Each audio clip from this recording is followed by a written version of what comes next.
Some parents use a technique where they bribe the kid. If you do this, we'll go to McDonald's. You do this, you could see this movie that I want you to see. Is that a way of parenting? That is easy for the parent, and the parent is doing that to be expedient. They're having trouble getting the child to do something, so they hold out a carrot, and they say, well, if you do this, then I'll buy you that toy you wanted. If you do this, I'll take you to McDonald's. You're setting up, obviously, a pattern where that kid is not going to do anything unless you bribe him. So that's the worst thing you could do.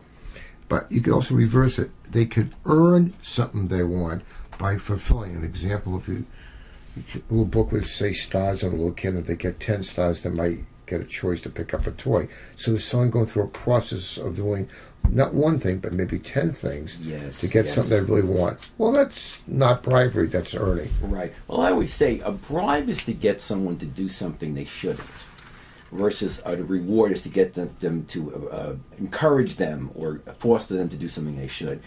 To say to a child, if you're nice to your little brother, you're going to get McDonald's, there's something inherently wrong with that. You should be nice to your little brother because he's your little brother, not because you can get a meal. And then obviously what the implication is that if you're not taking him to McDonald's or giving him something, he doesn't need to be good to his little brother. So in other words, education, getting to look at things correctly. And if you decide without promising in the beginning, today you were a very good kid and I'm going to take you to that movie you want to see or something like that.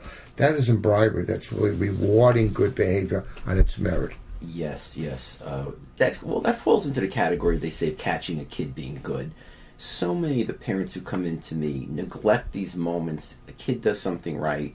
They don't say anything. It gets neglected. And as soon as the kid does something wrong, they say, what's wrong with you? What are you doing? And the kid will try to say to them, well, I just did this, that, A, B, C, and D. What about that?